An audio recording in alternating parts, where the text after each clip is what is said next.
kira nih, di link-nya di kolom chat, seperti itu.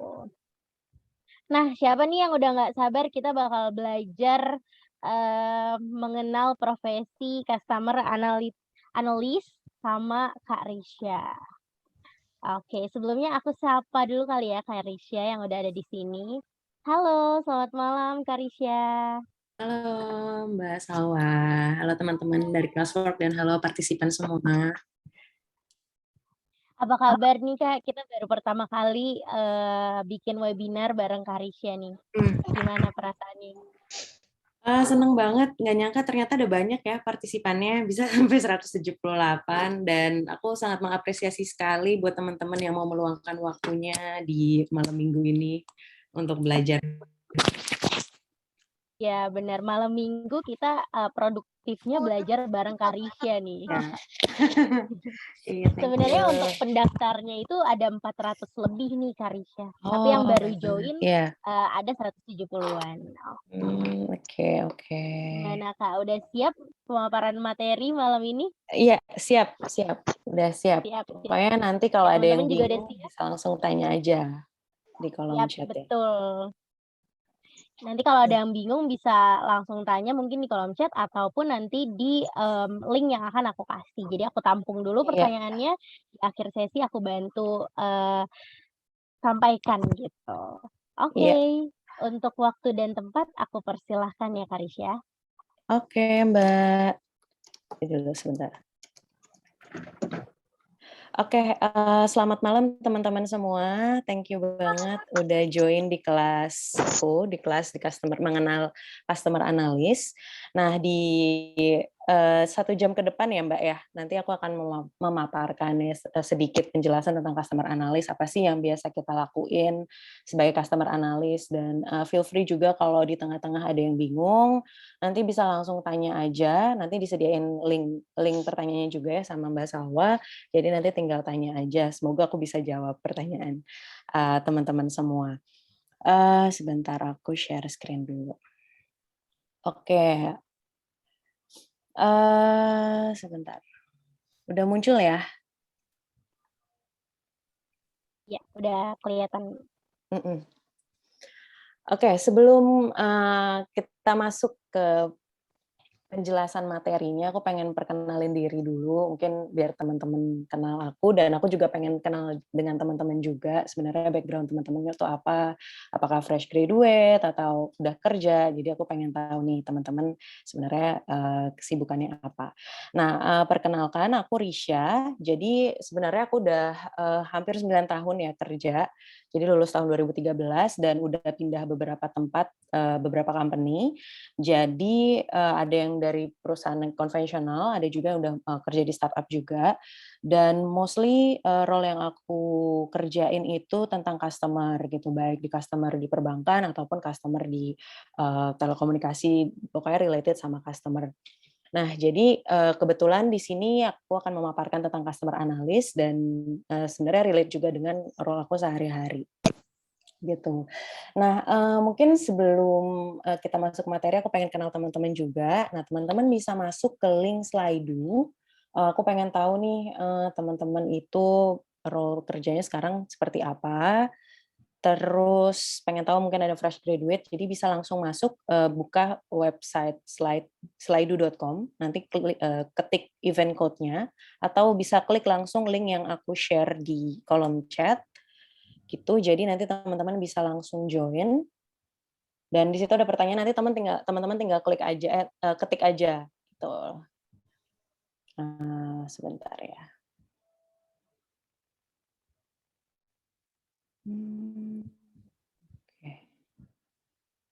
Oke. Sorry. Udah bisa masuk, bentar ya.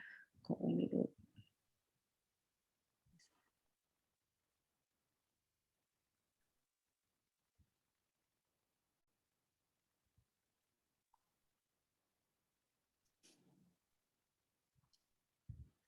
Oke, ini udah ada yang masuk belum ya? Atau masih pada bingung? Ini udah muncul, udah bisa masuk? Oke. Ini udah ada yang bisa masuk, nah ada yang fresh graduate, ada yang kerja di finance, mungkin bisa 1 menit mungkin ya. Aku pengen tahu, pengen kenal teman-teman semua. Oke, customer service, CS, fresh graduate, ada yang masih sekolah, terus mahasiswa, oke, finance, admin, store manager. Wah, banyak ya. Oke. Kayaknya mahasiswa-mahasiswa udah siap-siap mau lulus ya. Udah mau mulai cari-cari kerja nih. Jadi lagi mencari-cari mana nih kerjaan yang sesuai. Oke, kebanyakan ada brand eksekutif, pengajar, oke, tim sosmed, mahasiswa, mungkin sampai 19 lewat, jam 7 lewat 19 ya. Kita lihat. Oke. Oh, kebanyakan mahasiswa nih kayaknya. Ada yang SMK juga, wah masih SMA ya. Udah ini, udah kepikiran ya untuk cari-cari kerja. Oke, staf hukum.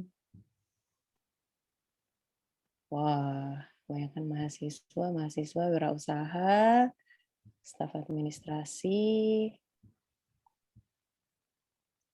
Bisdev, guru. Oke, variasi banget ya, ini dari hampir 200 orang, variasi banget ini, dan mau belajar tentang customer analyst, luar biasa. Oke. Oke, sepertinya sudah 1 menit. Nah, thank you yang udah join di Slido. Nah, jadi memang ini banyak banget yang mahasiswa dan banyak banget yang udah kerja juga. Jadi semoga relate ya nanti materi yang aku sampaikan dan semoga bisa menambah perspektif teman-teman semua di bidang customer analyst. Oke, mungkin tanpa berlama-lama kita masuk aja nih ke materinya. Sebentar, aku share screen. Oke, thank you yang udah join Slido. Nah, kita masuk ke materinya. Jadi, sebelum kita masuk ke materi, aku pengen recall nih teman-teman mungkin ada yang aware dengan hal-hal kayak gini nih. Jadi, misal teman-teman udah biasa pakai Spotify ataupun Netflix, nah di situ biasanya muncul kan Discovery Weekly ataupun rekomendasi-rekomendasi film. Nah, biasanya lagu-lagu di Spotify itu lagu-lagu yang mirip-mirip atau genre yang sering kita dengerin, muncul tuh di Discover Weekly. Tapi kita nggak tahu nih siapa penyanyinya, tapi jenis musiknya tuh relate banget sama yang biasa kita dengerin. Nah, terus untuk di Netflix juga biasanya ada muncul tuh movie atau film-film yang sesuai sama interest kita dari film-film yang biasa kita tonton atau yang kita searching. Nah, terus mungkin teman-teman aware juga kalau misalnya belanja di platform e-commerce, nah di situ ada produk-produk rekomendasi. Biasanya pas kita lagi masukin barang belanjaan ke keranjang, tiba-tiba muncul rekomendasi produk, baik dari produk di toko yang kita beli ataupun produk dari toko lain, gitu. Nah, terus mungkin direkomendasiin juga produk yang kamu beli cocoknya digabungin sama produk yang lain gitu. Jadi untuk membuat teman-teman semua tuh nambah belanjaannya. Terus mungkin teman-teman juga aware juga kalau sering pakai Gojek atau pakai Grab gitu ya. Nah, biasanya suka dapetin voucher, tapi kadang aware juga nih kalau misalnya voucher yang kamu dapat atau teman kamu dapat tuh beda gitu. Jadi bisa aja ada variasi voucher-voucher, misalnya kamu baru join di Gojek, baru buka akun sama kamu yang udah lama pakai servisnya, itu bisa dapat voucher yang berbeda. Nah, terus satu lagi contoh misalnya teman-teman mulai invest nih, kayak invest di peer to peer lending gitu kan. Nah, di sini kalian bisa milih nih siapa aja sih siapa lender yang mau kalian kasih pinjam. Nah, di situ ada credit scoring-nya dari A sampai E. Nah, mungkin teman-teman aware juga nih kenapa sih kok bisa sih orang-orang ini dikasih skor A minus sampai E gitu. Bedanya apa sih? Nah, itu merupakan contoh-contoh dari customer analytics. Jadi skill customer analytics itu digunakan ke 5 contoh use case study gitu ya. Use case study itu jadi gimana caranya untuk kasih rekomendasi, gimana caranya kita kasih voucher yang sesuai sama behavior kita atau transaksi yang biasa kita lakuin. Terus gimana si customer analytics ini bisa membantu kita memilih, mengurangi resiko tadi dengan memberikan scoring kredit ke para peminjam pinjaman gitu ya. Jadi kita bisa tahu resikonya kalau kita minjemin ke orang yang kredit scoring-nya E itu jauh lebih tinggi resikonya dibanding kita kasih pinjam uang ke orang yang skor kreditnya A. Nah, itu merupakan salah satu pengaplikasian dari customer analytics yang bisa membantu kita dalam memilih dan mempermudah kita dalam berbelanja atau melakukan banyak hal. Nah, jadi sebelum kita masuk sebenarnya ke customer analyst, role customer analyst itu seperti apa. Nah, sebenarnya kita harus tahu dulu nih sebenarnya customer analytics itu tuh ngapain sih gitu. Pengertian dari customer analytics itu apa gitu. Nah, jadi customer analytics itu adalah sebuah kita menganalisa behavior atau perilaku customer. Jadi dengan kita menganalisa perilaku mereka, kita bisa tahu nih mereka itu sukanya apa dan kita bisa memberikan experience yang lebih baik untuk para customer sehingga mereka bisa lebih loyal dengan produk atau brand kita dan nantinya akan berujung ke peningkatan revenue atau profit. Nah, kalau misalnya kita lihat di secara gambaran besar ya, profit itu kan komponennya itu adalah tergantung dari jumlah customer yang kita punya dan berapa kali sih transaksi yang dilakukan setiap customer. Semakin banyak customer, itu berarti transaksinya akan semakin banyak dan otomatis profit akan semakin besar, gitu kan. Nah, customer sendiri itu tuh sebenarnya ada secara gambaran besarnya ada 2 jenis lah ya, kayak customer yang baru, transaksi dari customer yang baru kita akuisisi, sama transaksi yang datang dari customer yang existing gitu. Nah, kedua jenis customer ini sebenarnya kita pelajari di customer life cycle gitu. Jadi di customer analytics itu kita mempelajari life cycle customer di mana kita bisa tahu nih perjalanan si customer ini dari awal mereka join di brand atau produk yang kita punya hingga nantinya mereka jadi loyal di brand kita gitu. Nah, si customer life cycle ini ada 3 life cycle. Jadi ibaratnya kayak misalnya kehidupan kita ya, dari kita kecil sampai kita nanti menikah atau punya anak. Nah, setiap cycle itu tuh memiliki kebutuhan yang berbeda gitu ya. Jadi akan beda misalnya kita ketika masih kuliah, terus kebutuhan kita pas setelah punya pekerjaan itu pasti beda kebutuhannya. Nah, begitu juga dengan customer life cycle gitu. Jadi setiap cycle di customer ini tuh memiliki kebutuhan yang berbeda-beda. Jadi kita harus memahami kebutuhan di setiap cycle customer ini sehingga customer itu bisa lebih relate gitu ya. Misalnya customer yang baru diakuisisi, pasti dia memiliki kebutuhan yang berbeda nih. Mereka masih mau explore produk-produk yang kita punya misalnya. Nah, nanti kita analisa kira-kira gimana sih caranya biar dia bisa naik level jadi customer yang loyal gitu. Jadi di situ kita mulai masuk ke mereka gimana cara bisa aktif. Nah, setelah mereka aktif, kita pengen mereka tetap aktif, nggak mau mereka pindah ke kompetitor lain. Nah, makanya di sini ada stage retensi, di mana kita melakukan sesuatu agar mereka tetap stick nih dengan produk atau brand yang kita punya, gitu kan. Jadi mereka loyal, misalnya kita kasih voucher ataupun bikin program loyalty, gitu. Jadi mereka nggak pindah ke kompetitor lain. Nah, tapi selain itu juga untuk customer-customer yang udah loyal, kita juga pengen nih mereka untuk naikin transaksinya, karena kan tadi balik lagi kita pengen ningkatin revenue, jadi kita pengen ningkatin transaksi mereka, gitu. Nggak cuma sekali, misalnya biasanya sebulan cuma sekali, kita pengen mereka transaksi lebih sering lagi, gitu. Sebulan bisa 2 kali, 3 kali, gitu. Nah, itu adalah fase grow gitu. Jadi strategi di setiap cycle-cycle ini tuh tentu beda karena kan objektifnya tuh beda gitu ya. Untuk kalau di akuisisi kita ingin membuat mereka lebih aktif, untuk mencoba di retensi kita ingin membuat mereka lebih loyal, dan di growth tujuannya adalah untuk mereka lebih sering bertransaksi gitu. Nah, jadi ini relate di customer analytics itu tuh kita mempelajari life cycle dan strategi apa sih yang harus kita lakukan di setiap cycle-cycle ini. Nah, strateginya itu bisa kita lihat dari misalnya tools apa yang kita pakai untuk membuat mereka di setiap cycle ini tuh beda-beda gitu ya approach touch point-nya gitu. Ada yang biasa misalnya di akuisisi, misalnya kita mau mengakuisisi customer baru nih. Nah, biasanya touch point-nya itu lewat sosial media gitu ya. Nah, kalau misalnya retensi, touch point-nya beda lagi karena mereka kan udah bisa masuk nih ke platform kita gitu. Jadi bisa aja touch point-nya bisa lewat email, bisa lewat SMS, ataupun bisa lewat WhatsApp gitu. Jadi kita bisa engage mereka lebih cepat gitu ya.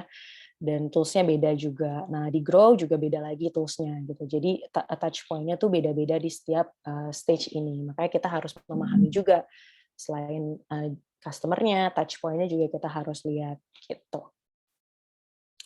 Nah, next. Nah, ini merupakan gambaran dari kalau kita lihat nih dari setiap cycle yang ada di customer life cycle, ini adalah contoh-contohnya nih, kayak contoh taktiknya, taktik dari company-company ini tuh ngapain sih gitu. Ketika acquisition, contohnya ya sebenarnya kalau misalnya kita lihat Netflix pada waktu awal-awal kan mereka kayak masih subscribe gratis ya selama 1 bulan atau 7 hari gitu ya kalau nggak salah, lupa. Nah, di situ mereka mulai ngasih rekomendasi-rekomendasi sesuai dengan apa yang kita searching atau yang kita tonton di awal. Nah, ini dan tujuan awalnya itu, tujuan akhir dari mereka ngasih rekomendasi ini adalah untuk membuat kita jadi subscriber gitu. Nah, ini merupakan salah satu taktiknya Netflix nih untuk mengakuisisi customer. Nah, ada juga mungkin untuk jenis produk lain gitu, kita munculin di sosial media ataupun ketika kita browsing, mereka munculin banner-banner di web yang kita buka. Jadi dia ngeliatin cookies-nya kita, biasanya kita ngeliatin tentang kosmetik misalnya. Nah, jadi brand-brand kosmetik ini dia pengen mengakuisisi new customer, nah jadi dia munculin banner-banner itu di web yang kita buka, web page yang kita buka. Nah, terus ada lagi mengakuisisi dari sisi, misalnya nih contohnya di Tokopedia, misal teman-teman biasanya kan cuma belanja nih di Tokopedia, tapi belum pernah cobain, fitur lain gitu ya untuk beli pulsa ataupun, beli paket data misalnya. Itu kan menjadi salah satu new customer dari, produk ini gitu. Nah, gimana caranya? Nah, mereka ngasih voucher, biasanya tanpa, minimum transaksi at least, teman-teman yang udah biasa, belanja. Nah, bisa ke-convert atau terakuisisi untuk beli produk-produk pulsa gitu. Jadi lebih mudah dengan memberikan diskon tanpa minimum transaksi. Ini adalah contoh taktiknya. Nah, untuk yang retensi beda lagi, sebenarnya ini juga bisa jadi retensi karena misal teman-teman udah, join, udah jadi subscriber, terus kan at the end akan dikasih rekomendasi-rekomendasi yang sesuai dengan, yang kita sukai gitu kan. Nah, terus salah satu contoh retensi juga, pada saat kita ulang tahun dikasih voucher, terus, ada juga, pada saat kita misalnya udah lama nih nggak belanja, nggak check out, nggak belanja di GoFood gitu ya. Nah, terus tiba-tiba dapat voucher, diskon. Nah, ini merupakan part of retensi juga gitu. Kadang kita bisa dapat voucher ketika kita udah lama nggak belanja gitu, kadang sering kayak gitu. Entah itu voucher diskon atau voucher potongan harga. Nah, terus untuk yang grow itu biasanya kan kita ingin meningkatkan transaksi mereka atau meningkatkan jumlah spending, customer kan. Nah, itu dengan memberikan recommendation produk gitu. Jadi kita kasih produk lain atau pairing produk gitu ya yang komplement sama produk yang kita beli, jadi kita bisa spending-nya lebih banyak gitu. Nah, terus ada lagi contoh kita kasih voucher tapi dengan minimum transaksi gitu. Jadi kita spending-nya lebih banyak gitu, tapi mereka ngasih iming-iming voucher. Karena biasanya kan kita misalnya spending-nya cuma 100.000 atau cuma 50.000. Nah, biasanya voucher-voucher dengan minimum transaksi ini digunakan untuk kita spending lebih banyak. Begitu juga dengan Grab, misalnya teman-teman belanja di beli makanan di Grab, biasanya tuh dia ada minimum spending yang seperti ini karena tahu teman-teman itu sering makan menggunakan Grab, nah mereka akhirnya ngasih diskon voucher dengan minimum transaksi. Beda lagi ketika nanti teman-teman baru buka akun di Grab, nah vouchernya udah biasanya nggak ada minimum spendingnya gitu. Tapi kalau teman-teman udah biasa belanja pakai Grab, biasanya tuh mereka ngasih voucher yang ada minimum belanjanya. Gitu. Ini adalah contoh-contoh dari pengaplikasian customer analytics gitu di kehidupan kita sehari-hari. Nah, mungkin teman-teman juga sering dengar nih customer analytics, ada istilah-istilah nih banyak banget, ada istilah customer analyst, business analytics, ada customer analytics, terus ada juga marketing analytics. Nah, itu sebenarnya istilah-istilah yang sering banget kita dengar dan sebenarnya nggak beda jauh pengertiannya gitu. Pengertiannya tuh kalau untuk yang business analytics tuh sebenarnya lebih ke arah gimana caranya bisa mengimprove proses, lebih ngelihat memprediksi ke depannya tuh seperti apa gitu. Jadi misalnya forecast profit atau mengoptimalisasi penjualan misalnya dengan menggunakan data historical. Biasanya business analytics itu cakupannya jauh lebih luas, nggak cuma customer aja gitu. Jadi bisa tentang prosesnya, tentang penjualannya, atau tentang performance perusahaan di sektor di luar customer gitu ya. Nah, terus untuk customer analytics sendiri tadi yang aku jelasin, kita lebih fokus ke life cycle customer-nya gitu. Jadi apa life cycle ini yang pengen kita kembangin gitu, yang kita improve. Dan biasanya Opo, data itu nah dari Topet ya, guys. itu ada suaranya bocor, sorry. Nah, biasanya di customer analytics itu kita menggunakan data customer pastinya. Nah, terus kita menggunakan data transaksi gitu. Nah, nanti dari situ kita bisa tadi menentukan sebenarnya tadi voucher diskon berapa sih yang sesuai untuk customer yang mau kita targetin gitu. Karena kan nggak semua customer bisa kita kasih diskon 40% misalnya ya. Nah, jadi kita bisa menentukan nih diskonnya berapa persen, berapa minimum transaksinya, seperti itu. Dengan data-data customer, historical customer yang kita punya. Terus, jadi kita bisa membuat mereka untuk tetap bertransaksi. Nah, beda lagi dengan marketing analytics gitu. Marketing analytics itu sebenarnya lebih spesifik ke arah fokus di marketing funnel, kayak misalnya awareness, interest, consideration, conversion, loyalty. Ini adalah matriks-matriks yang biasa dipantau di marketing analytics. Nah, di marketing analytics itu biasanya menggunakan tools-tools ads gitu kayak Google Ads ataupun Facebook Ads atau Instagram Ads kayak gitu. Biasanya mereka lebih fokus ke arah sana gitu dan yang mereka ukur itu adalah return on investment atau return on ad spending. Jadi berapa banyak sih spending? Biasanya kalau misalnya kita bikin iklan di Facebook kan kita munculin kita mau spending berapa. Nah, dari situ kita bisa ngelihat nih berapa banyak sih orang-orang yang akhirnya beli dari iklan yang kita buat gitu. Nah, disitulah yang diukur di ROAS ini. Fokusnya adalah ROAS dan ROI kalau di marketing analytics. Nah, biasanya tadi pakai gunain data-data dari sales, website, social media, terus yang diukur juga impression, klik, atau conversion rate, seperti itu. Nah, terus biasanya nentuin konten apa sih yang sesuai gitu, biasanya lebih mainin konten-konten atau konten video, wording posternya dibedain, ataupun visualisasinya dibedain, nah mana yang paling efektif untuk bisa mendorong customer itu terkonversi dari iklan yang dibuat gitu.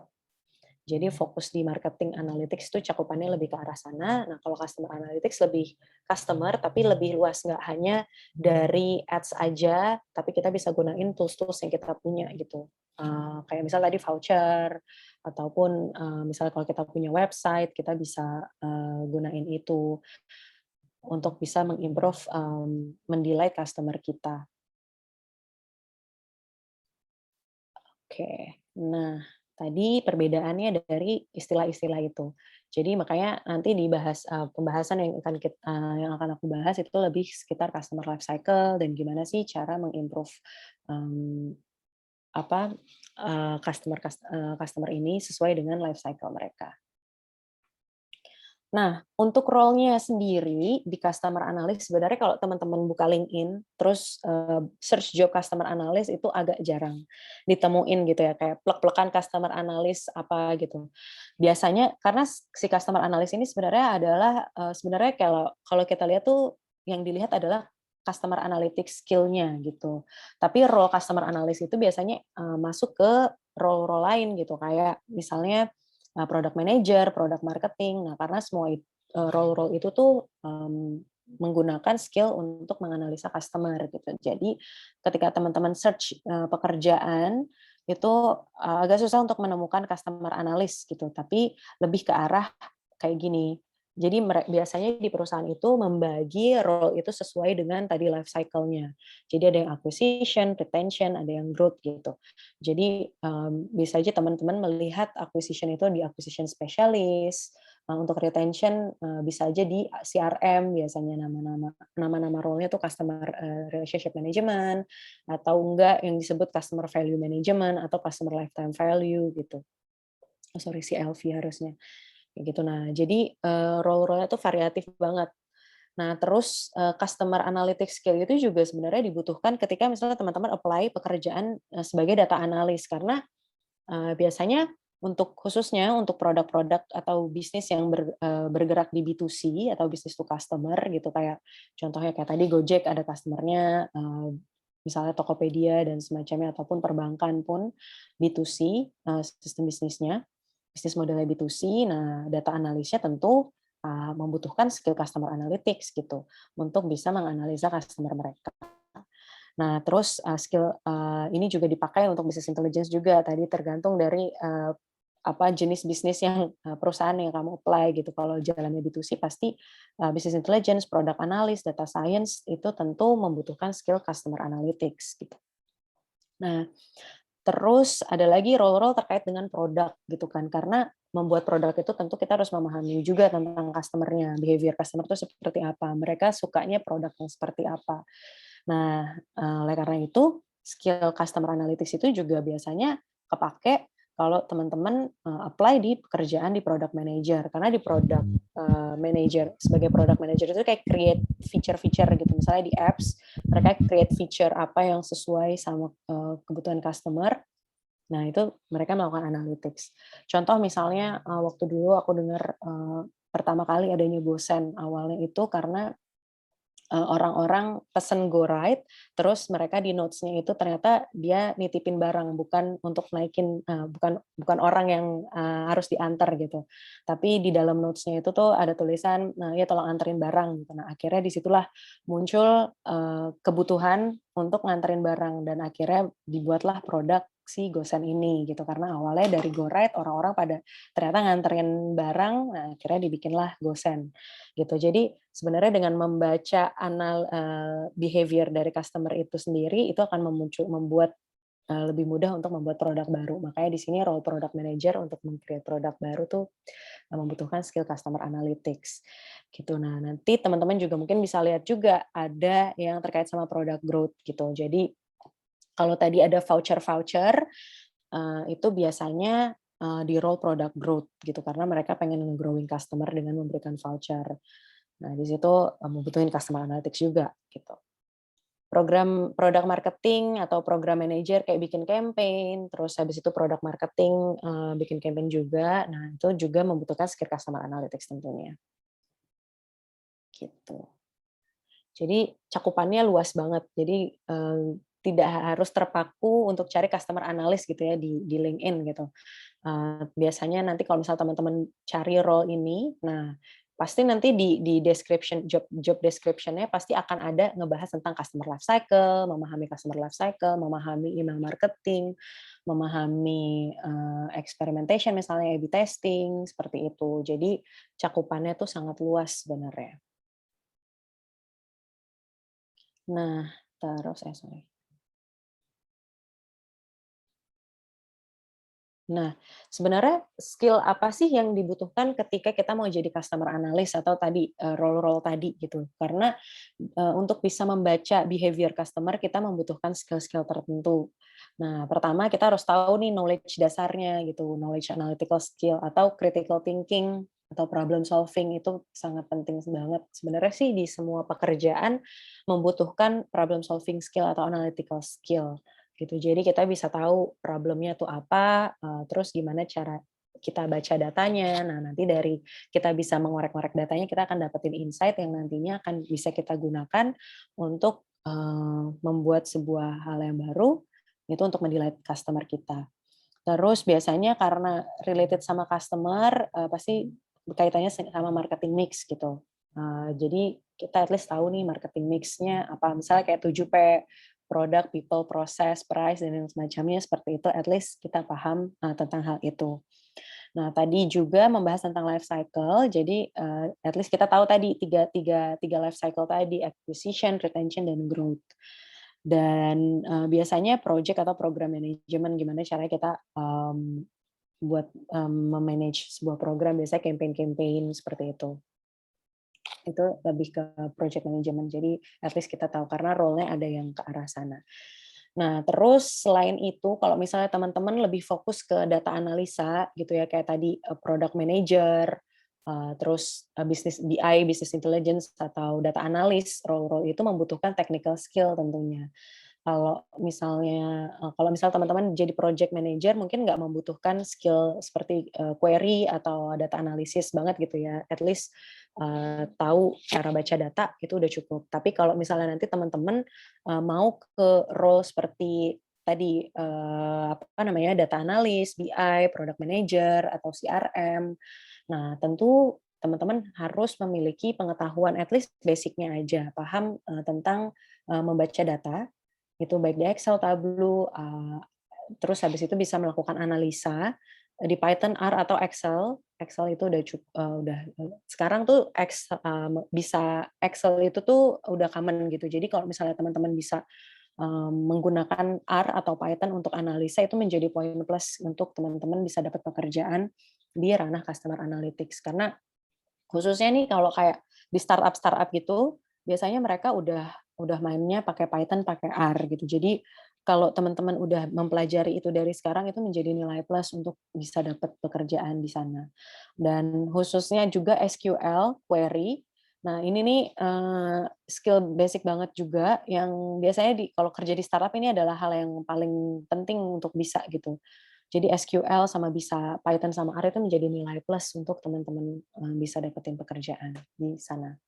Karena biasanya kalau di startup gitu kita harus narik data sendiri, kita nggak bisa agak lama gitu ya kalau misalnya kita minta tolong orang untuk narikin data gitu karena di startup kan harus cepat ya memberi keputusan, cari insight itu harus cepat. Jadi kita harus bisa mandiri, narik data sendiri, biasanya dikasih akses untuk narik data, jadi kita harus punya skill untuk bisa narik data sendiri, sehingga nanti ketika kita menganalisa itu bisa jauh lebih cepat gitu, tanpa harus rely sama divisi atau orang lain.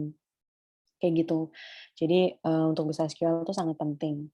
Nah, tapi technical skill sama knowledge tapi tanpa dilengkapi dengan communication skill itu agak sulit juga karena kan baca data itu tuh banyak ya, orang-orang bisa menginterpretasikan data itu beda-beda. Jadi makanya communication skill itu penting.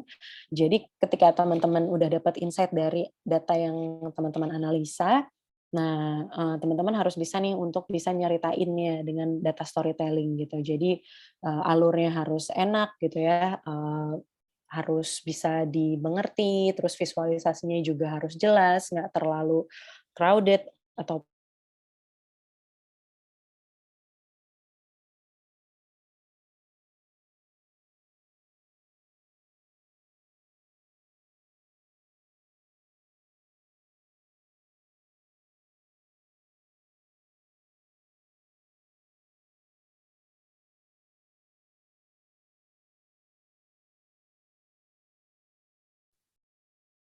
Halo.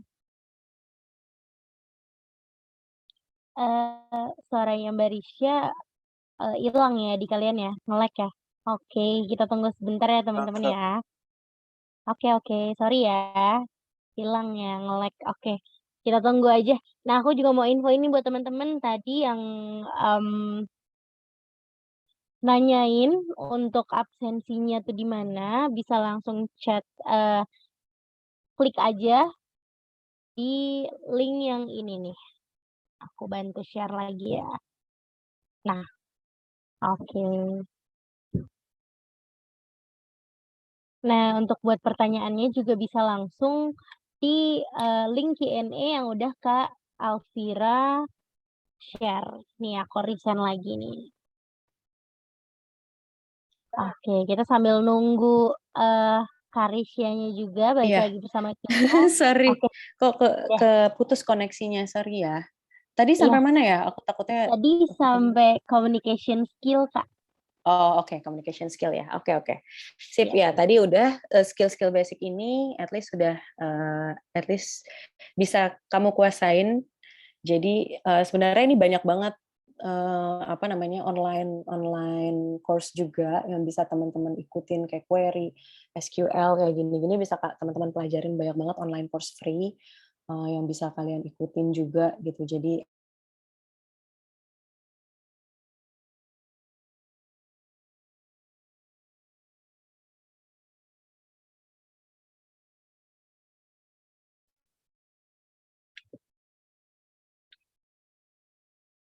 Hilang lagi ya teman-teman. Mas, kalau nge-lag lagi Kak, oke. Ya Kak. Oke, sorry ya. Nanti kita tunggu Karisianya lagi.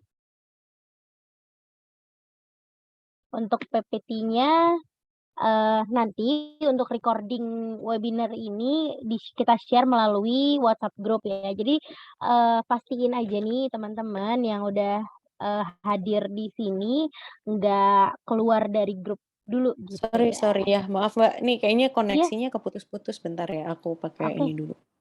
Oke, nggak apa-apa Kak. Mbak Risha. Kita sambil nunggu Mbak Risha, aku Iya. mau info nih. Untuk nanti teman-teman yang nanyain tadi sertifikatnya gimana, pastiin teman-teman absen ya. Pastiin teman-teman ngisi link absensi dan juga jangan live dulu nih dari grup WhatsApp karena nanti untuk informasi selanjutnya kita bagiin, kita share di WhatsApp gitu. Oke. Mungkin kalau ada teman-teman yang mau nanya bisa langsung, itu ada linknya ya Mbak untuk Ya, masukin betul. pertanyaan. Oke, bisa sambil ini juga nulis pertanyaan kalau ada yang mau ditanyakan. Nanti kita akan bacain satu-satu. Betul. Oke.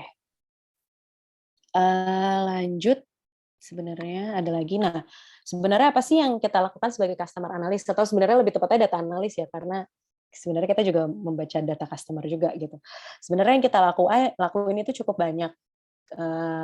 Jadi makanya ada beberapa step, yaitu tadi pre-analisis. Biasanya tuh yang paling penting adalah kita tahu problemnya tuh apa. Misalnya kayak misalnya customer-nya nggak banyak nih yang aktif gitu. Misal teman-teman punya apps, nah terus habis itu pengen naikin monthly active user gitu.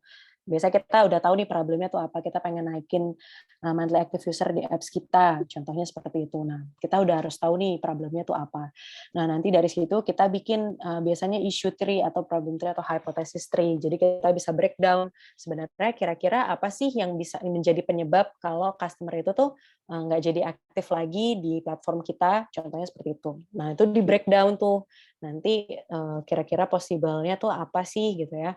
Mereka karena apa, atau karena website-nya kurang oke, ataupun navigasi di apps-nya kurang baik, ataupun apps-nya nge-lag gitu, agak lama processing-nya gitu. Jadi itu bisa di breakdown tuh di hypothesis tree ini. Jadi nanti kita bisa cek satu-satu gitu ya, mana sebenarnya root cause-nya tuh ada di sebelah mana sih gitu. Nah, terus kita nentuin matriks juga karena kan pasti ada kaitannya dengan target bisnis ya atau KPI gitu. Jadi kita harus tahu matriks dari problem ini sebenarnya mempengaruhi matriks apa. Misalnya matriks revenue gitu ataupun matriks active customer, misalnya itu tergantung dari perusahaannya sendiri. Nah, terus habis itu kita juga harus paham juga sebenarnya metode analisa yang harus kita pakai itu apa untuk bisa mendapatkan insight-insight yang tadi dari hypothesis tree yang tadi kita create, terus kita lakuin analisa. Nah, metode analisa apa sih yang bisa kita pakai untuk bisa menjawab pertanyaan-pertanyaan kita tadi di hypothesis tree. Nah, terus setelah kita tahu tuh kita udah ngelakuin persiapan tadi, nah masuklah ke data gathering. Nah, inilah yang kita butuhin tadi skill SQL tadi. Gitu. Gimana cara kita bisa narikin data, tapi kita harus tahu juga data yang dimiliki. Karena kan setiap data, misalnya kita pengen narik data tertentu, nah ini ada atau enggak sih datanya, nah itu kita harus cek ada atau enggak datanya. Kalau misalnya enggak ada datanya, kita harus tanya lagi nih ke tim biasanya data engineer yang biasa ngurusin soal data gitu. Jadi biasanya di sini kita liaise dengan teman-teman di divisi-divisi lain. Terus cek juga biasanya data akurasinya tuh seperti apa, apakah datanya tuh biasanya tuh data itu ada biasanya kalau misalnya ada table-table. Jadi biasanya data itu di-store ke dalam table-table gitu ya. Table-nya macam-macam gitu. Nah, biasanya antara table 1 sama table 2 itu bisa beda-beda gitu penamaannya. Misalnya misalnya di table 1 namanya customer ID, tapi di table yang lain misalnya customer ID biasanya jadi misalnya nomor customer, misalnya nama kolomnya tuh bisa beda-beda. Jadi kita harus memastikan juga penamaan datanya itu tuh harus tepat gitu antar table, karena biasanya ketika kita narikin data itu kita menggunakan berbagai table gitu yang ada di database. Jadi macam-macam kita mengkombinasikan data dari berbagai macam table untuk bisa dapetin data yang kita butuhkan untuk menjawab problem tadi. Nah, terus granularity itu maksudnya apa? Jadi misalnya kita kayak mau cari data sifatnya weekly, monthly, atau daily gitu. Jadi kita biasanya menganalisa data tuh biasanya data 3 bulan terakhir atau sebulan terakhir, itu tergantung dari analisa yang mau kita lakuin. Nah, terus validity-nya juga, datanya ini benar nggak sih valid atau enggak gitu. Kita harus cek juga apakah datanya jangan-jangan table yang kita pakai atau database yang kita pakai itu data-data lama yang datanya ternyata belum rapih misalnya kayak gitu. Jadi kita harus cek juga. Nah, terus setelah itu data-data itu biasanya kadang ada yang rapi, ada yang enggak gitu ya. Jadi ada yang angkanya 0 ataupun banyak banget data-data yang kosong gitu. Jadi kita harus perhatiin itu juga gitu. Agar data-data yang kita ambil tuh data-data dari yang ada data points-nya. Nah, terus habis itu kita melakukan analisa dari data-data yang tadi udah kita ambil. Nah, setelah itu kita ngelakuin visualisasi, karena kan kita harus mempresentasikan insight yang kita dapetin dari hasil analisa tadi, gitu. Nah, makanya di visualisasi ini membutuhkan skill juga tadi, skill visualisasi menggunakan PowerPoint, ataupun kalau misalnya teman-teman disuruh buat dashboard, nah itu harus ada skill juga untuk bisa menggunakan misalnya Tableau ataupun Power BI, itu tergantung dari perusahaannya. Jadi at least kita punya skill juga untuk data visualisasi. Nah, tadi apa yang kita lakukan sebagai customer analyst. Nah, terus habis itu kita pengen pahamin lebih dalam lagi nih tentang customer analytics. Nah, jadi karakteristik dari customer analytics itu tuh ada 5 macam. Sifatnya granular, behavioral, forward-looking, multi-platform, sama multidisiplin.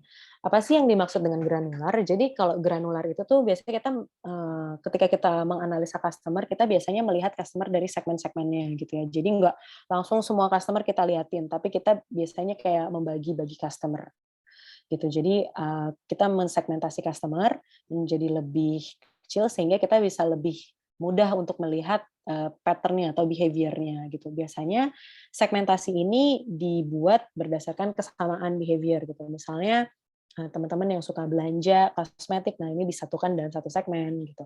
Atau enggak teman-teman yang biasa belanja otomotif atau apa gitu, biasanya dikombinasikan dimasukkan ke dalam segmen lain. Dan segmentasi itu tuh beda-beda tergantung dari kebutuhannya sih. Jadi ada macam-macam segmentasi. Tadi ada psychographic, demographic, ada juga behavioral gitu ya. Segmentasinya tuh macam-macam tergantung dari apa yang mau kita lihat.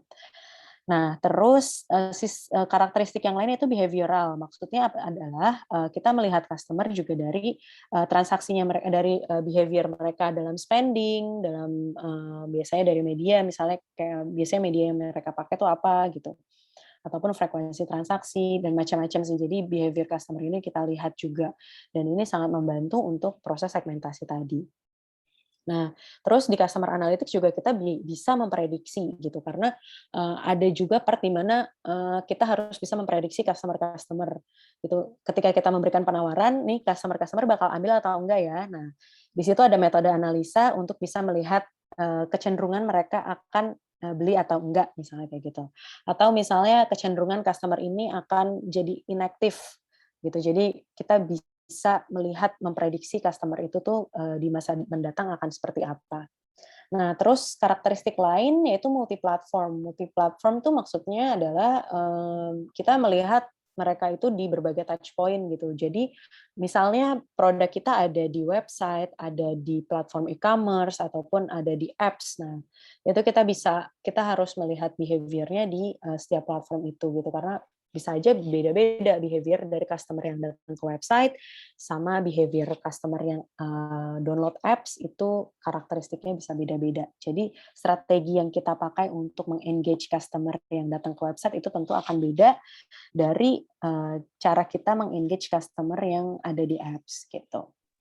Nah, yang terakhir, karakteristik dari customer analytics atau pekerjaan dari customer analyst itu sendiri multidisiplin gitu, karena kita nggak hanya memahami tentang customer, tentang marketingnya aja, tapi kita juga perlu paham tadi karena kita harus narik data, membuat visualisasi dan semacamnya, atau membuat produk. Nah, tentu itu kita harus memiliki pemahaman juga tentang data management, tentang riset, tentang misalnya product development dan semacamnya. Jadi ilmu yang kita pelajarin itu enggak hanya analisa doang gitu ya, data analisa aja, tapi kita harus juga paham tentang gimana caranya mengkondak riset, terus tentang datanya juga gitu.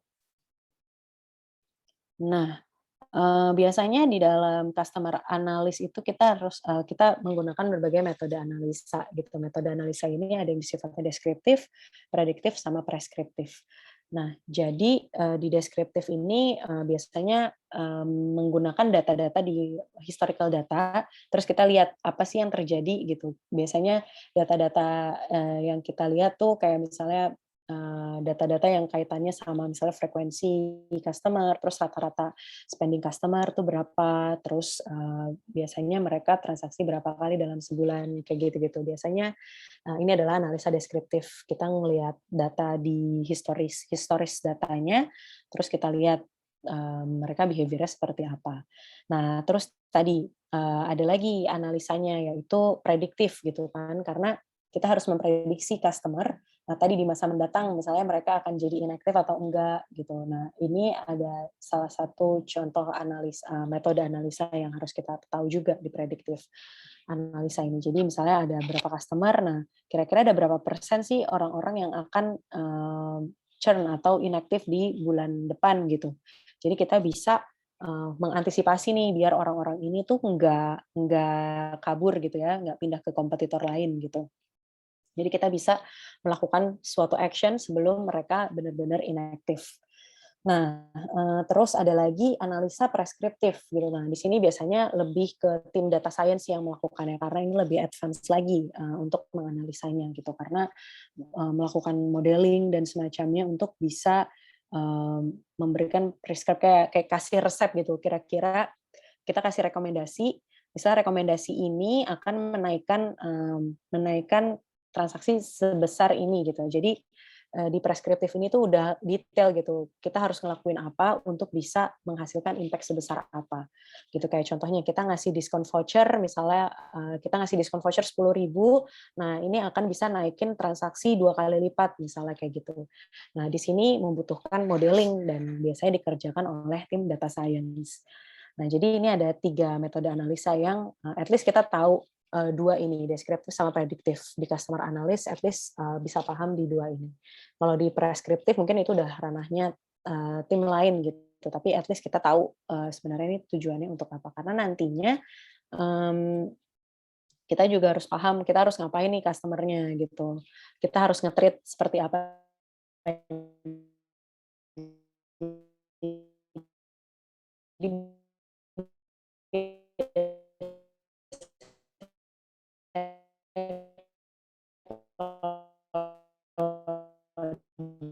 data science ngelakuin analisa kita harus ngapain. Nah, nanti ketika dieksekusi tadi resep yang tadi dikasih implement analisa lagi di deskriptifnya lagi gitu ya dari resep yang tadi dikasih sama tim data science gitu. Jadi ini sebenarnya berkesinambungan.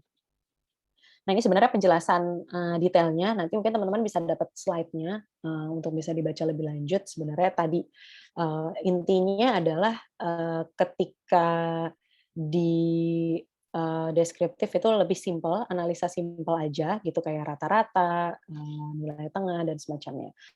Di prediktif kita ngelihat probabilitasnya. Probabilitasnya itu mereka akan pindah seberapa persen. Tapi kalau di preskriptif ini lebih fokus ke optimisasi gitu. Jadi yang kita lakukan itu bisa mengoptimalisasi berapa apa sih gitu ya impact ke matriksnya tuh apa gitu. Jadi kita udah bisa ngukur nih action-action yang kita lakuin tuh mana yang impact-nya lebih besar gitu. Jadi kita bisa ngelakuin prioritisasi di sini dengan menggunakan data analisa preskriptif. Nah, ini adalah contoh tadi dari aplikasi penggunaan customer analytics. Kayak tadi yang udah kita lihat contoh-contoh yang tadi sebelumnya. Effective marketing, tadi kita nggunain targeting, karena kan nggak semua customer bisa kita target. Khususnya kalau misalnya kita pakai, misalnya kita mau pakai touch point-nya social media misalnya ya. Nah, tentu kan kita punya budget tertentu dan nggak semua nggak semua customer yang mau kita target gitu. Jadi di sini bisa lebih efektif lagi, kita bisa memilih customer mana sih yang paling cocok, atau tadi customer mana sih yang kita prediksi udah pasti bakal beli atau bakal terkonversi gitu. Jadi lebih efektif penggunaan budget marketingnya.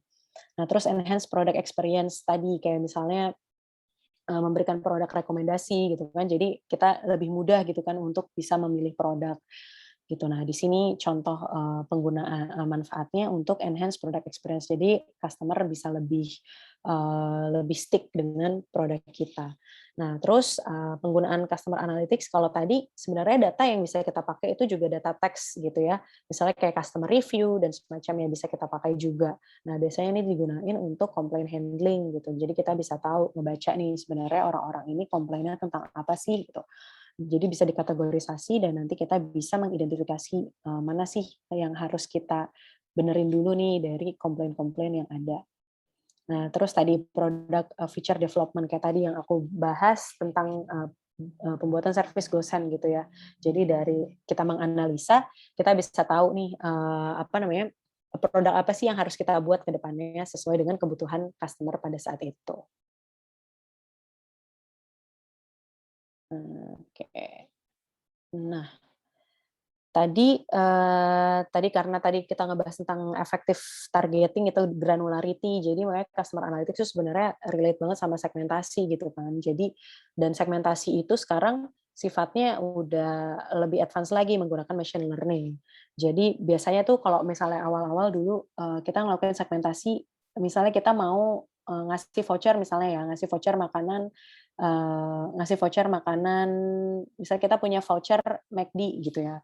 Nah, kita targetingnya biasanya simple targetingnya kayak ya udah kita pilih aja orang-orang yang suka beli fast food ataupun orang-orang yang lokasinya dekat sama McD, KFC dan semacamnya gitu ya. Misalnya kita membuat predefined gitu.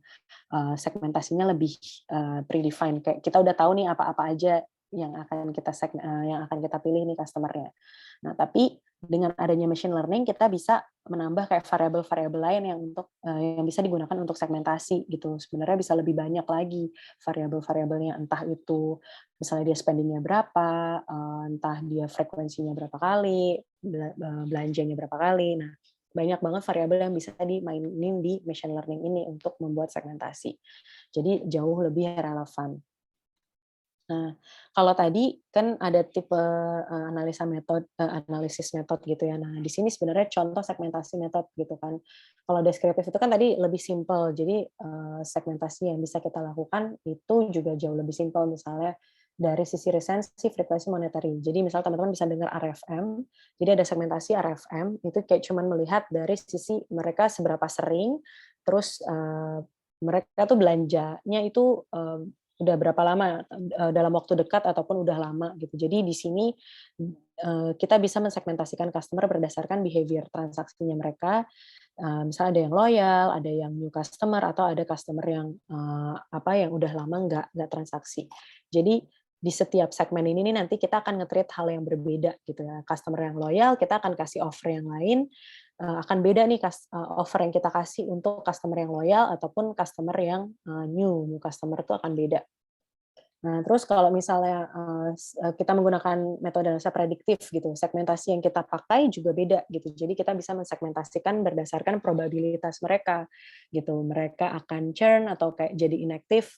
Nah, misalnya orang-orang yang akan inaktif itu yang kayak kemungkinan inaktifnya besar, itu kita kasih diskon misalnya lebih besar misalnya dibandingkan customer-customer yang akan inaktif, kayak mereka sebenarnya nggak bakal inaktif, jadi kita nggak mesti targetin ini misalnya gitu. Jadi si segmentasi dengan metode prediktif itu tuh bisa membantu kita untuk mensegmentasikan berdasarkan probabilitasnya.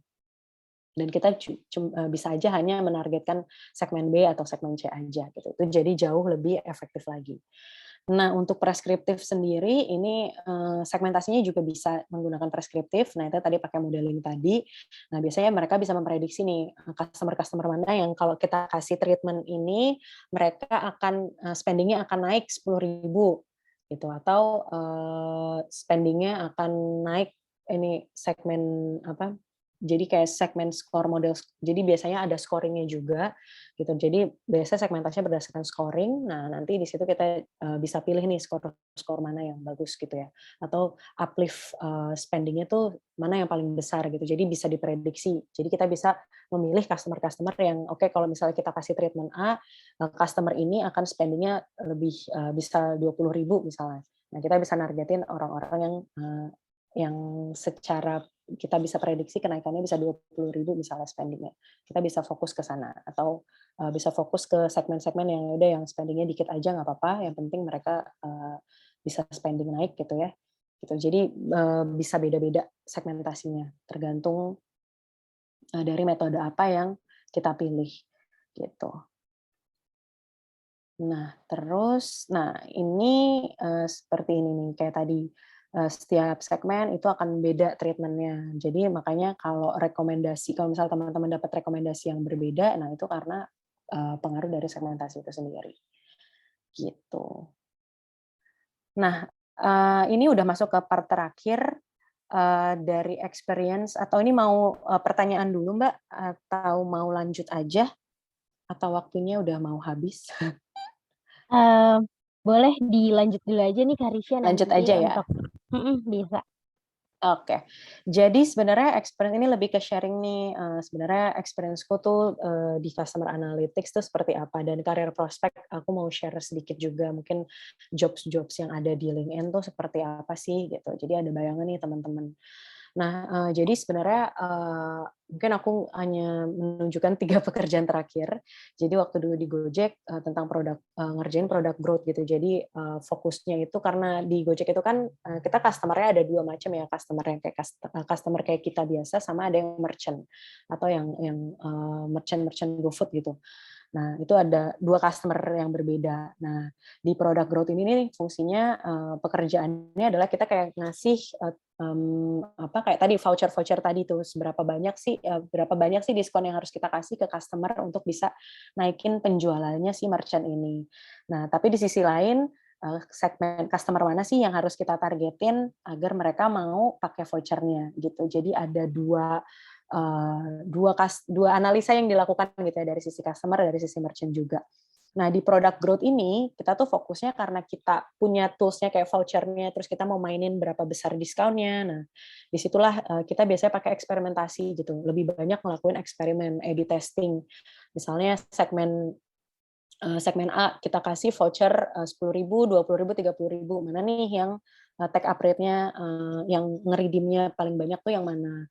Atau mana yang naikin transaksi atau naikin spending-nya jauh lebih banyak yang mana gitu. Jadi kita ngetes hal-hal itu gitu. Nah, di sini makanya dibutuhkan kemampuan untuk bisa melakukan eksperimen, khususnya kemampuan untuk melakukan statistical test juga gitu. Karena ketika kita melakukan eksperimen, statistik itu jadi penting gitu. Kita harus tahu statistik juga, gimana caranya bisa tahu efektif atau enggaknya treatment yang kita kasih. Nah, itu melalui statistik untuk analisa datanya. Nah, output yang dihasilkan tadi berupa analisa dari hasil eksperimennya, terus habis itu kita kasih rekomendasi juga gitu. Karena kan kita ngetes berbagai macam voucher nih. Nah, jadi ketika ada merchant ananya, kalau dia bagusnya pakai tools apa, vouchernya apa, nah itu kita kasih rekomendasi. Nah, terus stakeholder-nya pun beda juga gitu ya, ada yang kaitannya sama sales gitu kan, karena sales itu kan yang berhadapan langsung sama merchant gitu. Jadi kita ngasih product recommendation lewat sales, nanti sales akan ngomong ke merchant. Nah, terus habis itu kita ngomong ke product operation juga karena tim operation itulah yang ngedistribute vouchernya gitu kan. Karena kalau kita kan hanya melakukan analisanya, tapi nanti ketika eksekusinya biasanya tim operation yang ngelakuin. Nah, terus ada BI juga gitu kan, biasanya data points apa yang kita butuhin. Nah, kita biasanya ngobrol sama tim BI untuk munculin data points baru. Misalnya dari tadi voucher yang kita sebarin, berarti kan harus ada data points baru nih, voucher apa yang mereka ambil, voucher apa yang mereka pilih, gitu-gitu. Nah, terus masuk ke pindah di business intelligence. Business intelligence tuh lebih mainin lebih ke data gitu, nggak mainin eksperimen gitu. Jadi lebih fokusnya itu kayak buat report, buat dashboard gitu, atau bikin data management. Lebih ke membantu tim produk biasanya untuk ngasih rekomendasi. Kita ngelakuin analisa untuk membantu tim produk untuk nge-develop feature baru. Misalnya biasanya kayak gitu.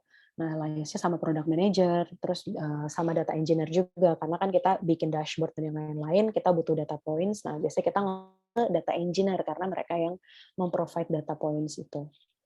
Nah, terus pindah ke Telkomsel, sebenarnya namanya CVM atau Customer Value Management atau Customer Lifecycle Management. Biasanya namanya kalau di perusahaan lain namanya CLM gitu. Jadi kalau di perusahaan lain juga bisa namanya CRM gitu. Jadi beda-beda gitu. Kalau di Telkomsel kita istilahnya CVM, Customer Value Management. Jadi gimana kita bisa memaintain customer ini untuk tadi sampai growing gitu. Jadi mereka bisa spendingnya jauh lebih banyak. Nah, di sini lebih ngerjain project-project juga, jadi lebih ke kombinasi kedua ini sih. Jadi ngerjain eksperimen karena di sini ngelakuin segmentasi juga gitu, karena kerjaannya bareng sama data science yang tadi membuat prescriptive modeling. Jadi dia data science itu membuat prescriptive analysis, membuat segmentasi dengan preskriptif gitu, pakai uplift model namanya. Nah, nanti dari situ tuh biasanya ke tempatku, kita ngelakuin analisa nih, ngelakuin tadi A/B testing, karena kan mereka kayak ngasih resepnya. Nah, kita ngetes resep mana nih yang cocok untuk segmen-segmen customer mana gitu ya. Jadi di situ lebih mainin eksperimentasi juga. Nah, terus di sini juga ngelakuin karena CVM itu relate sama campaign.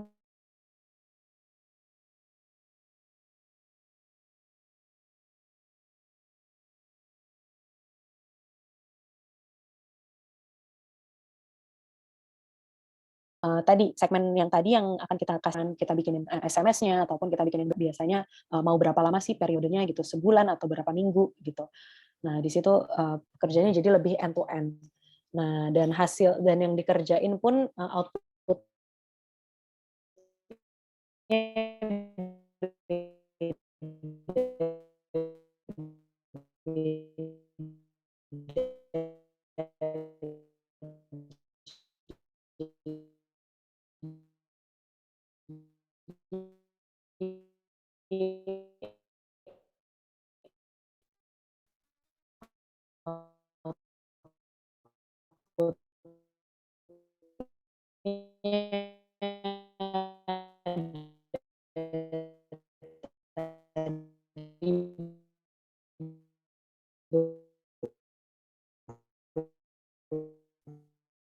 Halo, Kak Risya, sorry.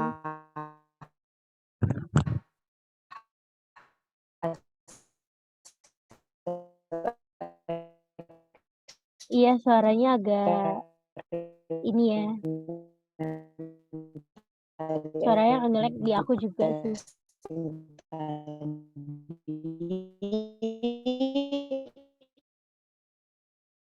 Iya.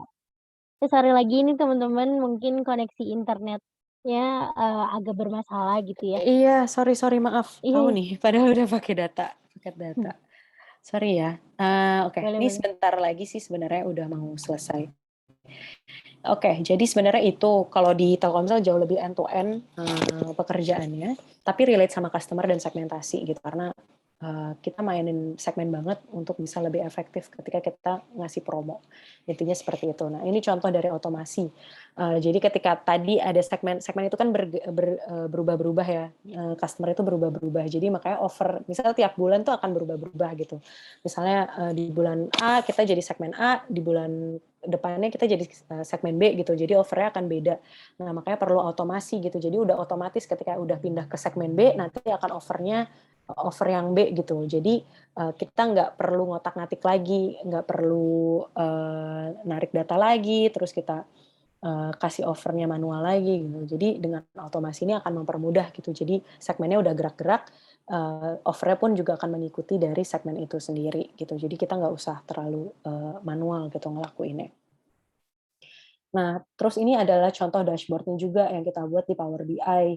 Jadi misalnya campaign-nya apa, jalannya di bulan apa, nah terus berapa sih take up rate-nya, berapa sih revenue yang kita bisa dapetin gitu, take up rate-nya, terus revenue-nya tuh berapa sih yang kita dapetin dari segmen-segmen tadi. Ini adalah contoh-contoh segmennya ya. Jadi misalnya segmen A, B, C. Nah, ketika kita kasih penawaran, take up rate-nya berapa nih, terus revenue-nya jadi berapa. Nah, dari sini kita bisa lihat, oh berarti nanti kita bisa pakai offer yang ini aja daripada offer yang lain, misalnya gitu. Kalau enggak kita bisa fokus ke segmen yang revenue-nya tinggi aja gitu. Jadi secara effort kita nggak terlalu capek gitu, karena banyak banget segmen yang akan ada, tapi kita hanya memilih yang mana yang paling efektif.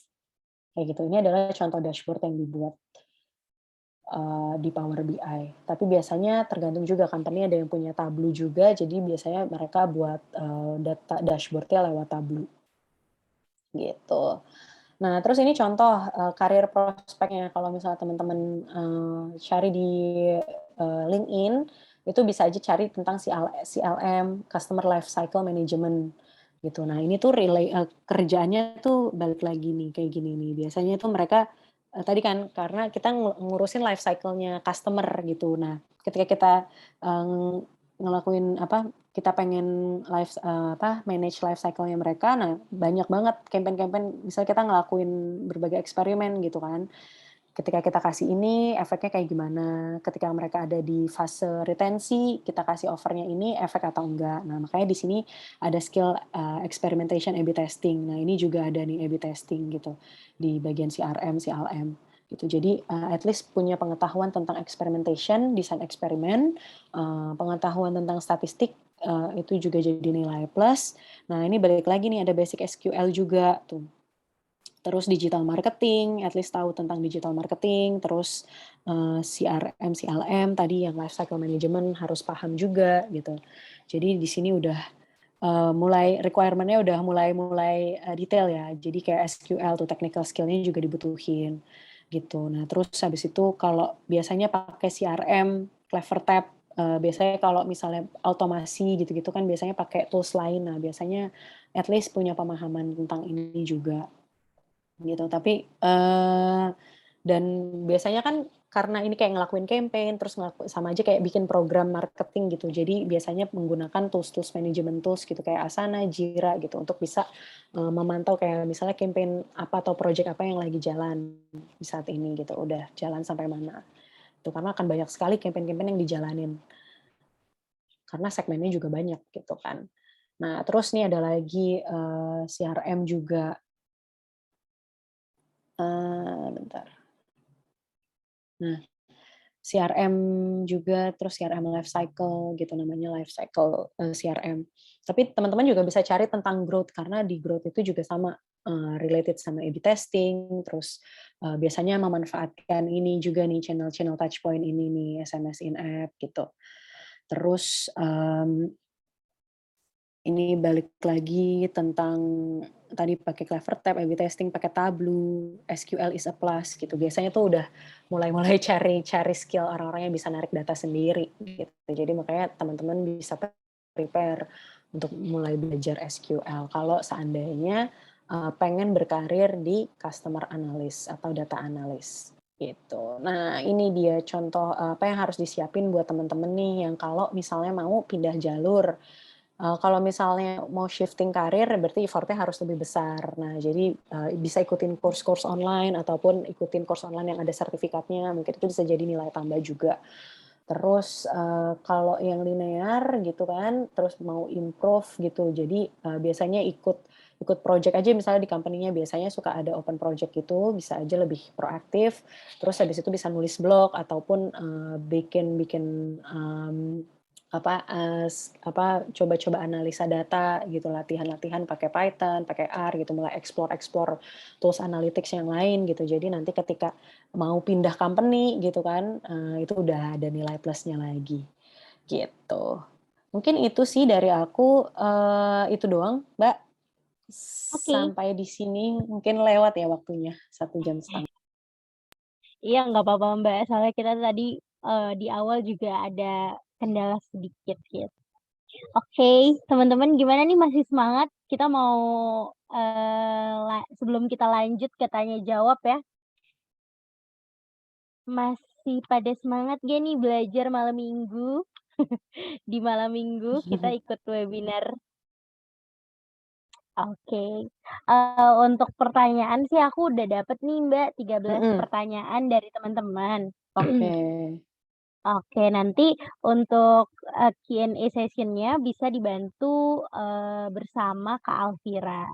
Oke, Halo, Kak Alfira. Oke, halo. Halo Mbak Risha, Kak Salwa. halo, ya. Oke, langsung aja kali ya untuk pertanyaan pertama. Di Oh ya, ini sini, mau share screen atau enggak, Mbaknya? oh Aku oke, stop share boleh. atau Share screen boleh. Oke, share screen ya, oke, Mbak. oke. Sudah kelihatan belum ya? Oke. Oke. Ya, ini jadi yang pertanyaan pertama itu dari Kak Liv Nur Hadi nih, Mbak. Apakah ada korelasinya customer analysis dengan marketing analysis? Apakah customer analysis ini Oh, bisa digunakan jadi salah satu metode dalam UX research? Gitu. oke. Nah, ya ini benar banget sih sebenarnya ada korelasinya kan, karena customer analysis itu kan mencakup customer dimanapun ya, maksudnya di touch point manapun gitu, baik itu nanti Hmm, di marketing analisis kan tadi lewat ads biasanya mostly. Nah, mm-mm. tapi kan contohnya gini, ketika kita bikin Facebook ads nih, kita kan mau lakuin segmentasi kan. Kita biasanya milih nih segmen mana nih yang mau kita targetin. Nah, biasanya ketika kita mau targetin lewat Facebook Ads, kita harus tahu dulu nih customer kita tuh sebenarnya kayak apa sih, customer existing kita, kriterianya tuh seperti apa sih gitu. Mungkin kita ada data demografinya ataupun data usia dan semacamnya. Nah, nanti itu kita gunain parameter itu ketika kita bikin ads gitu, bikin ads di tadi Facebook tadi. Jadi kita udah tahu variabel-variabel mana yang akan kita pilih untuk segmentasi nanti di Facebook Ads gitu. Jadi makanya ini relate banget gitu karena ada korelasi dengan segmentasi customer itu sendiri.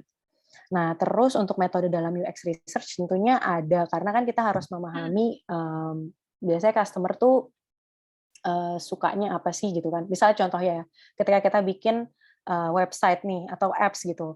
Nah, biasanya customer tuh kemana sih arahnya misalnya habis login terus habis itu dia nge-search apa ataupun dia ngelihatnya ke arah mana atau dia search atau kayak dia buka fitur yang mana gitu. Nah, di situ kita bisa ngelihat pattern-nya mereka gitu ketika ketika kita membuat kayak kayak bikin apa si website ini tampilannya tuh seperti apa, nah itu akan disesuaikan dengan biasanya si customer itu biasanya prefer-nya apa gitu.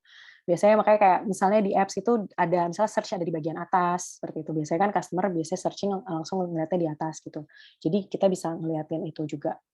Terus contohnya lagi misalnya, kayak misalnya nih teman-teman, misalnya ada customer yang udah download tapi mereka nggak jadi check out, misal contoh e-commerce ya, mereka udah download tapi mereka nggak jadi beli tuh. Nah, berarti kita bisa lihat tuh, funnel-nya gitu. Misalnya dari mereka download, terus habis itu mereka, convert atau enggak. Terus kita bisa lihat lagi mereka tuh sebenarnya stop di mana sih ketika dia udah masuk ke apps-nya tuh mereka, buka-buka apa, terus habis itu mereka enggak, dia stop di mana. Nah, di situ kita bisa lihat nih, oh berarti, funnel mana yang harus di-improve atau part mana yang harus di-improve atau misalnya part search-nya harus di-improve gitu. Misalnya dia nyari tapi nggak ketemu gitu kan, berarti kan, kita harus benerin search-nya, gitu. Mbak, itu kelihatan Wih, WhatsApp-nya, Mbak. kelihatan. Sorry, sorry, sorry, sorry. Astaga. Gitu Sorry, sih. Kak, Jadi, Kak. sangat Oke. customer analysis itu bisa digunain karena bisa dengan ngelihat, behavior mereka di website atau behavior mereka di apps gitu. Itu bisa banget. Terus lalu bagaimana cara fokus upskill kemampuan customer analysis? Apa perlu juga menggunakan model algoritma atau machine learning? Sebenarnya iya bisa machine learning. Banyak banget course online tentang machine learning itu, tapi biasanya pakai Python tuh, pakai R gitu kan. Jadi kalau mau bisa at least punya pemahaman ini sih machine learning-nya, bisa metode machine learning apa sih yang biasa digunain misalnya untuk segmentasi gitu. Nah, itu punya pemahaman itu udah bagus sih gitu. Karena sekarang udah mulai pakai machine learning. Tapi kalau misalnya teman-teman udah bisa gunain itu, gunain analisa pakai machine learning atau pakai model algoritma itu tuh bisa jadi nilai plus atau bahkan teman-teman bisa shifting jadinya ke data science gitu. Oke. Lanjut lagi ke pertanyaan Mhm, selanjutnya ya, Mbak ya. mhm. Masih dari Kak Liv Nur Hadi juga nih. Lalu bagaimana cara fokus upskill kemampuan customer Oh iya itu analysis? tadi. Tadi udah. Oh, udah ya? Oh, lanjut tadi ya. Heeh. Berarti ke Kak Daniel nih. Iya, saya Nanya pernah dong, tahu ada Kak. Saya pernah experience. tahu ada sebuah profesi di perusahaan yaitu customer experience. Terus apakah ada korelasinya antara customer experience dengan customer analysis? Iya pasti ada, pasti ada. Tadi kan jadi, biasanya customer experience contoh ya, biasanya tuh relate sama komplain misalnya. Mhm, mhm. Biasanya kan kita tahu nih, komplain-komplain itu mereka komplainin masalah apa. Nah, di customer analyst karena ranahnya customer analytics itu bisa aja mempelajari tentang text mining. Nah, jadi dari si komplain-komplain itu tuh bisa kita analisa juga dengan, si text mining ini gitu. Jadi akhirnya, pasti mereka harus paham Hmm, tentang analisa customer khususnya tadi di bagian review atau komplain tadi, gitu. oke, berarti memang ada Mhm, korelasinya ya mhm antara mhm. dua ini. Iya betul. Oke, lanjut. Dari Kak Nur Ajeng Najlasari nih, Mbak. Pada platform YouTube yang memiliki skip ad button, itu seberapa efektifkah durasi iklan terhadap customer acquisition terhadap produk atau jasa yang dipromosikan? Oh, oke oke. Kalau ini nih, kayaknya lebih ke ini ya, experimentation ya, dan Mhm. ini aku nggak tahu nih efektif atau enggak ya, karena ini yang punya produk, tergantung yang punya produk mereka.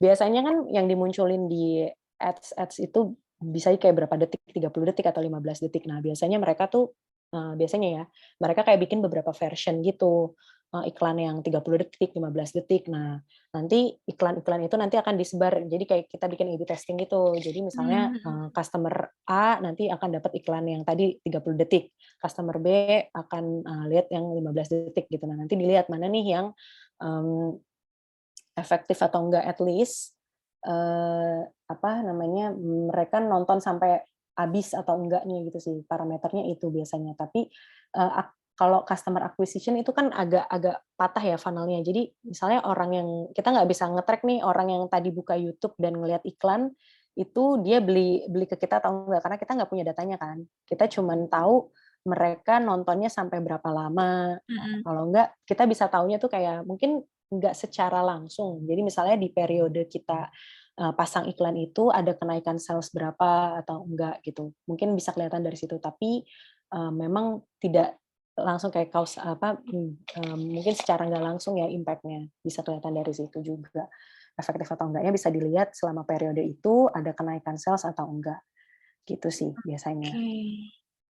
Oke, lanjut nih ke pertanyaan terakhir mungkin ya, dari Kak Daniel. Nah, terkait, active user Mhm, kalau saya nggak salah, Shopee itu memerlukan sistem delete account kalau si user nggak mhm. aktif lagi berbelanja. Nah, menurut Kakak nih efektif nggak sih? Gitu, Oh, Kak. oke. Mhm. Jadi, mungkin yang nggak aktif lagi berbelanja, mungkin yang benar-benar nggak aktif sampai beberapa bulan ya, biasanya gitu, nggak langsung yang nggak aktif sebulan langsung di-delete, nggak. Biasanya kita ngelihatnya kalau dulu, kalau misalnya, waktu itu aku di Gojek gitu ya, kita ngelihat aktif sama inaktifnya itu dilihat dari biasanya sampai 90 hari atau 3 bulan. Mmm, mhm. Tapi tergantung juga ya di Shopee mungkin bisa beda.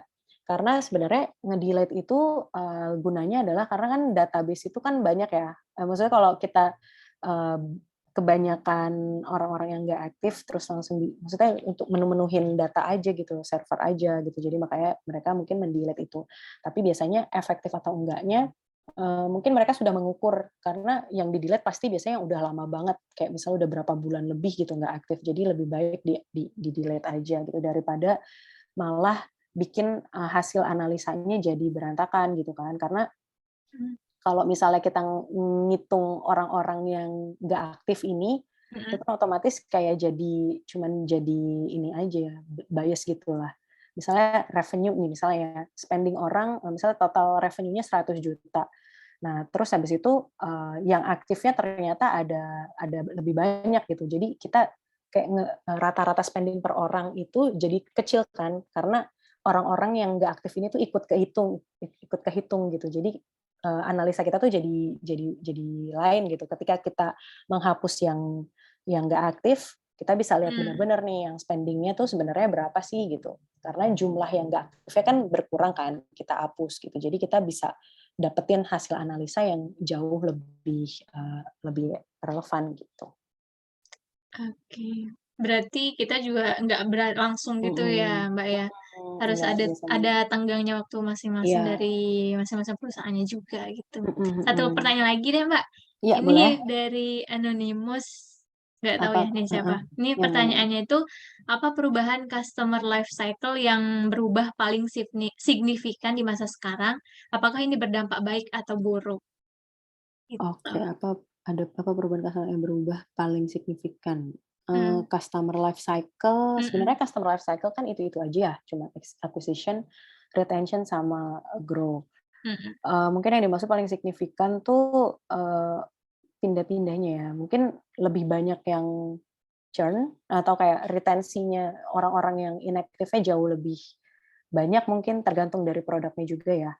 Gitu. Mungkin lebih signifikan, mungkin iya, mungkin Mm-mm. juga enggak, tergantung dari produknya gitu kan. Karena apalagi sekarang banyak produk-produk atau brand-brand yang mirip-mirip gitu kan, otomatis si customer itu kan jauh lebih mudah untuk memilih, untuk pindah-pindah tuh jauh lebih sering gitu kan. Jadi makanya sebenarnya taktik yang digunain untuk si stage life cycle ini sendiri pun harus jauh lebih gencar gitu sih. Karena tadi behavior-nya kan berubah di masa sekarang gitu. Mungkin lebih tepatnya customer behavior kali ya, kalau life cycle soalnya kayak udah itu aja gitu ya, tiga aspek itu tuh, customer acquisition, retention, sama grow gitu. Nggak ada perubahan dari sisi life cycle akan tetap seperti itu, cuman mungkin yang berbeda tuh behavior-nya gitu sih. Mungkin itu ya, atau bisa dielaborasi lagi mungkin pertanyaannya, takutnya aku salah tangkap. Oke, kurang lebih seperti itu.